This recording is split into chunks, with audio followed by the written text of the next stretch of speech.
we'll be doing the aggregates of national income today.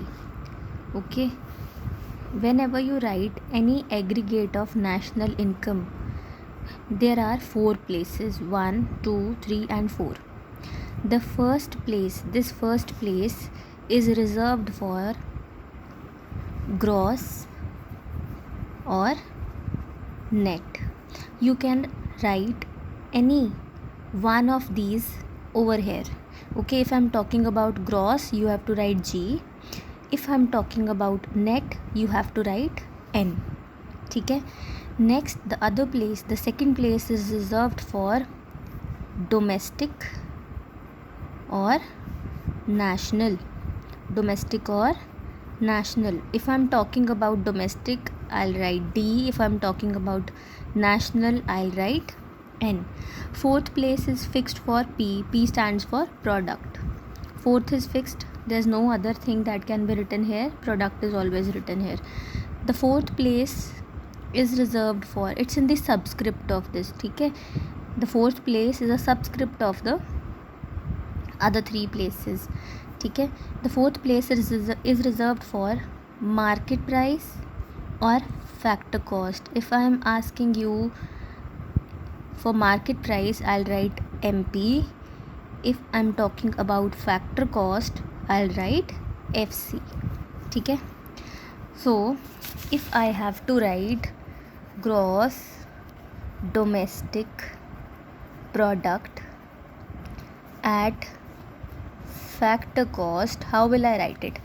The term is gross domestic product at factor cost. How will you write it? G, gross. The other place is reserved for domestic. The third place being reserved for product always, and the fourth one reserved for factor cost, and it has to be in the subscript. Alright, this is how you write the aggregates of national income. Now let me tell you the other 3 things which has to be kept in mind whenever gross concept is given. ठीक है. And you have to calculate net concept. Now let us understand what is gross concept, what is net concept. Let's say I buy a mobile phone today. मैं आज एक mobile phone bye करती हूँ जिसकी cost है 10,000. ठीक है. आज से 2 साल के बाद वो बिकेगा 8,000 का. ठीक है. Let's say I buy a mobile phone which cost 10,000 in today's date. ठीक है. If I'll sell it after 2 years, it will be sold for 8,000. So how much value has been reduced? 2,000 has been reduced. Now this 2,000 is what? This 2,000 is depreciation. This 2,000 is depreciation. ठीक है. So if you are going from gross concept to net concept, if you have to calculate from gross to net, अगर आपको net calculate करना है, gross दिया है तो आप कैसे कैलकुलेट करेंगे? You have to subtract depreciation. 10,000 में से 2,000 की डेप्रीसिएशन माइनस करेंगे तो 8,000 नेट कॉन्सेप्ट आ जाएगा. ठीक है. And if you have to go opposite, net से आप ग्रॉस पर जाना चाहते हैं तो आप क्या करेंगे? Plus depreciation. 8,000 दिया है, डेप्रीसिएशन 2,000 ऐड करेंगे तो 10,000 ग्रॉस कॉन्सेप्ट आ जाएगा. Now the other name, sometimes in the numerical question the other name is given for depreciation. The other name of depreciation is consumption of fixed capital. ठीक है. The other name of depreciation can be given consumption of fixed capital. All right. So that's all with the gross concept and net concept. The other concept that we have is domestic and national. ठीक है. देखिए, domestic and national. What do you mean by domestic income? Domestic income होती है एक country की political boundaries के अंदर रहकर कमाए जाने वाली इनकम. ठीक है. जबकि नेशनल इनकम होती है जो आपको बाहर से भी मिल रही है. ठीक है. डोमेस्टिक इनकम क्या होती है? सिर्फ पॉलिटिकल बाउंड्रीज़ के अंदर रहकर कमाए जाने वाली इनकम. जबकि नेशनल इनकम क्या होती है बेटा? डोमेस्टिक इनकम के अंदर कुछ चीज़ ऐड कर दी जाती है जो आप बाहर से भी कमा रहे हैं, तो फिर आपकी क्या बन जाएगी? नेशनल इनकम बन जाएगी. अगर आप डोमेस्टिक से नेशनल कैलकुलेट करना चाहते हैं, आप क्या करेंगे? जो आपको बाहर से इनकम मिली है उसको आप ऐड कर देंगे. जो बाहर से इनकम मिली होती है बेटा, that is termed as net factor income from abroad. I am repeating, net factor income from abroad, you have to add. अगर आपको नेशनल से डोमेस्टिक पर जाना है, ठीक है, तो आप क्या करेंगे, जो बाहर से आई हुई इनकम है, net factor income from abroad, आप क्या कर देंगे, माइनस कर देंगे, ठीक है।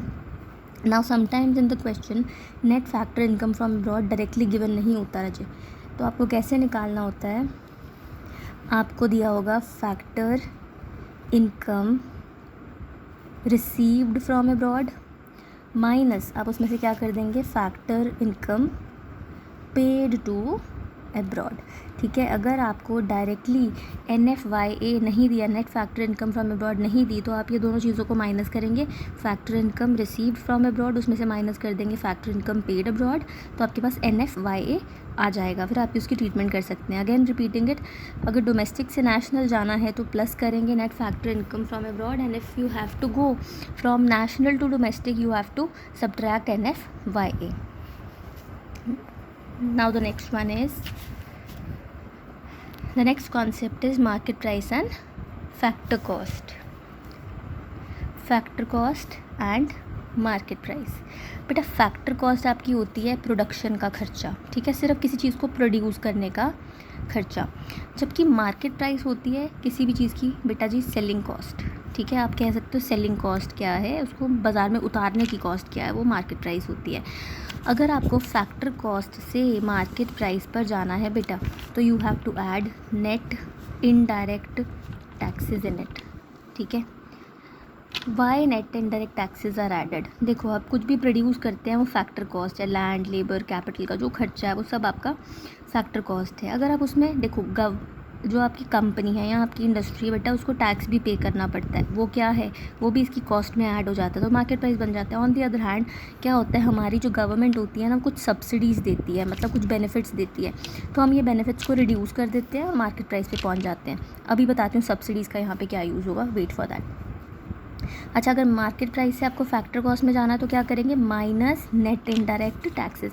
अब क्वेश्चन आता है बेटा, अगर नेट इनडायरेक्ट टैक्सेस तुम्हें क्वेश्चन में डायरेक्टली नहीं दिया तो आप कैसे निकालोगे। नेट इनडायरेक्ट टैक्सेस का बेटा फॉर्मूला होता है indirect tax minus subsidies. Net indirect tax का बेटा फॉर्मूला क्या होता है, इनडायरेक्ट टैक्स माइनस सब्सिडी, ठीक है। Now sometimes in the question आपको हो सकता है इनडायरेक्ट टैक्स दे दे वो और सब्सिडीज़ ना दे, क्वेश्चन में मिसिंग हो सब्सिडीज़, तो आप इसको सब्सिडी को ज़ीरो मान लेंगे, ठीक है, और क्वेश्चन को आगे सॉल्व कर देंगे, NIT निकाल लेंगे। ऑन दी अदर हैंड यहाँ पे भी देखेंगे आप ऊपर, अगर हो सकता है आपको इनकम रिसीव्ड दी हो, ठीक है, दिस इज़ गिवन, मान लेते हैं ये आपको 100 दी है और आपको पेड वाला नहीं दिया, तो आप पेड वाले को ज़ीरो मान के क्वेश्चन को सॉल्व कर लेंगे। कई बार ये हो सकता है आपको रिसीव्ड नहीं दिया, तो आप रिसीव्ड को ज़ीरो मानकर आप पेड वाले को माइनस कर देंगे, तो आंसर आपका नेगेटिव -100 आएगा, ठीक है। तो ये चीज़ को बहुत ध्यान में रखना है इन बोथ दिस केसेस, चाहे NIT है चाहे आपका NFYA कैलकुलेशन है, ठीक है। अब मैं आपको थोड़े से क्वेश्चंस कराती हूँ आगे, ताकि आपको थोड़ी सी क्लैरिटी हो जाए, ठीक है। चलिए देखिए बेटा, पहला क्वेश्चन है हमारे पास, gross domestic product at market price दिया है, ठीक है। GDP MP दिया है आपको, डेप्रीसिएशन दिया है, NFYA दिया है, NIT दिया है, कह रहा है NNPFC ढूंढना है। अगर इस तरह का कोई क्वेश्चन आपको आता है तो देखो बेटा, GDP MP इज़ गिवन, हमें जाना किस पे है, NNPFC पे, net national product at factor cost. आप इसकी पहली पोजीशन को कंपेयर करते हैं, यहाँ पे क्या है, ग्रॉस है, इधर क्या है, नेट है। ग्रॉस से नेट कैसे जाते हैं बेटा, ग्रॉस से नेट कैसे जाते हैं, देखो ग्रॉस से नेट कैसे जाते हैं, माइनस डेप्रिसिएशन, तो ठीक है फॉर्मूला बनाते हैं, इसमें से डेप्रिसिएशन को माइनस कर देंगे। अच्छा, सेकंड प्लेस देखेंगे, डोमेस्टिक दिया है यहाँ पे क्या नेशनल, डोमेस्टिक से नेशनल कैसे जाते हैं भाई, डोमेस्टिक से नेशनल जाते हैं NFYA को प्लस करके, ठीक है, तो NFYA को आप प्लस कर देंगे।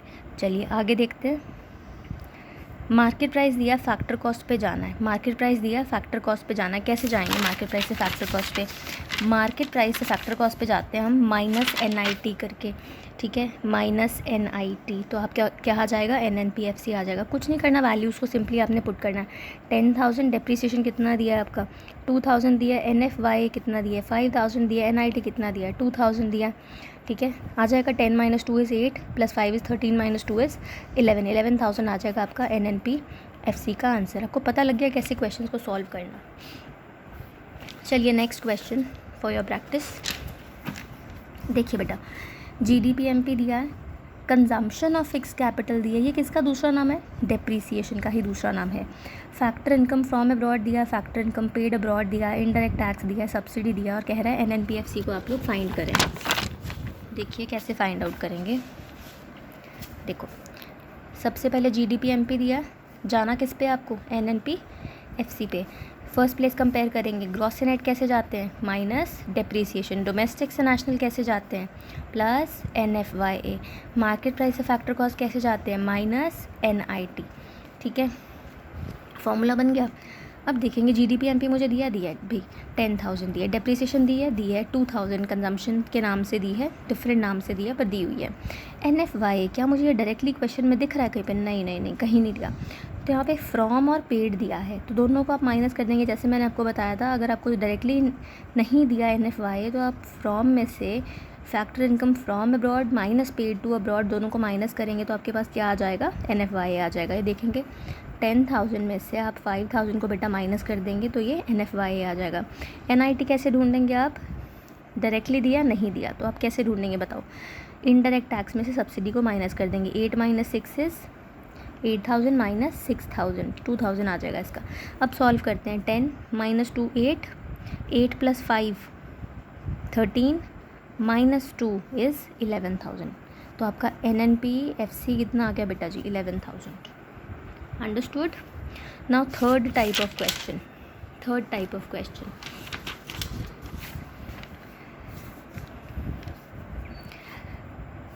एनटीपीएमपी ढूंढने के लिए कह रहा है। देखेंगे NNPFC is given, we have to go on NDPMP ढूंढना है आपको। ठीक है, फर्स्ट प्लेस और इसकी भी फर्स्ट प्लेस दोनों से ये मैं कुछ नहीं करेंगे। ठीक है, कुछ नहीं करेंगे, कोई ट्रीटमेंट नहीं। अच्छा, यहाँ पे नेशनल है और यहाँ पे डोमेस्टिक है, तो नेशनल से डोमेस्टिक कैसे जाते हैं भाई? माइनस एनएफवाई करके जाते हैं। फैक्टर कॉस्ट से मार्केट प्राइस कैसे जाते हैं? प्लस एनआईटी करके जाते हैं। फॉर्मूला बन गया। ठीक है, 10,000 माइनस एनएफवाई कितना है? 1,000 प्लस एनआईटी कितना है? 4,000। जो चीज़ें क्वेश्चन में दी हैं सिंपली पुट कर देंगे। 10 माइनस 1 इज़ 9 प्लस 4 इज़ 13,000 आ गया आपका आंसर। ठीक है, अच्छा एक और क्वेश्चन है मेरे दिमाग में, वो देखेंगे पहले। देखो बेटा, मान लेते हैं इस क्वेश्चन के अंदर आपको दिया होता, ये ना दिया होता, लेट्स अज्यूम कि if this was not given to you, this was not given, आपको सिंपल दिया होता factor income paid to abroad, फिर आप क्या करते? ये देखो 10,000 माइनस 2,000, ठीक है, डेप्रीसिएशन का यहाँ पे 10, तो यहाँ पे रिसीव्ड वाले को आप क्या मानते? 0 मानते और आंसर क्या आता? फिर 10 माइनस 2 कितना आ गया? 8,000। और यहाँ पे 0 माइनस 5,000 कितना होता है? साइंस के लिए बहुत केयरफुल रहेंगे, माइनस 5,000। ठीक है, और यहाँ पे माइनस 2,000, तो यहाँ पे आंसर आपका कितना आता है? 8 माइनस 5 इज़ 3 माइनस 2 इज़, तो यहाँ पे आपका आंसर 1,000 आता। ठीक है, so be very very careful regarding this kind of questions. ठीक है, अगर पेड ना दिया होता और फ्रॉम दिया होता, रिसीव्ड वाला दिया होता, तो आप क्या करते? रिसीव्ड वाला ले लेते, पेड वाले को 0 मान लेते। ठीक है, चलिए लास्ट क्वेश्चन ना हो, लास्ट क्वेश्चन देखो। अब ये क्वेश्चन है भाई मिसिंग वैल्यूज़ वाला। यहाँ पे इसने उल्टा बोल दिया, क्या कहा? कहता है डेप्रीसिएशन फाइंड आउट करो। तो सबसे पहला काम बेटा हमारा यहाँ पे ये होता है कि हम लोग ना एग्रीगेट्स देख लें, कौन कौन से मुझे 2 दिए हैं, कौन कौन से 2 एग्रीगेट्स हमें दिए हैं। देखो जीडीपी-एमपी इज़ गिवन, ठीक है, एंड एनएनपी-एमपी इज़ गिवन। ठीक है, ये दोनों चीज़ें दी हैं आपको, जीडीपी-एमपी एंड एनएनपी-एमपी दिए हैं आपको। अच्छा, ग्रॉस से नेट कैसे जाते हैं बेटा बताओ? ग्रॉस से नेट जाते हैं माइनस डेप्रीसिएशन। अच्छा, डोमेस्टिक से नेशनल कैसे जाते हैं? प्लस एनएफवाईए। मार्केट प्राइस, यहाँ पे भी मार्केट प्राइस है, कोई चेंज नहीं है तो कुछ नहीं करेंगे। जीडीपी-एमपी दिया आपको 10,000 का, डेप्रीसिएशन हमने फाइंड आउट करनी है तो इसको ऐसे लिखे रहने देंगे। एनएफवाई आपको दिया है 5,000 का। एनएनपी-एमपी भी बेटा आपको क्वेश्चन के अंदर दिया हुआ है कितना? 13,000 का। ठीक है, अब देखेंगे 10,000 प्लस 15,000 कितना आ गया? 10,000 प्लस 5,000 कितना आ गया? 15,000 माइनस डेप्रीसिएशन कितना आ गया? 13,000। अब इसको आप इस साइड पे ले आएँ बेटा, 15,000 minus 13,000 is equal to depreciation, तो 2,000 बेटा जी आपकी डेप्रीसिएशन की वैल्यू आ गई। मिसिंग वैल्यू जैसे क्वेश्चंस हैं। ठीक है, चलिए that's all for today. Thank you. You can practice the questions from your book regarding this topic. Thank you.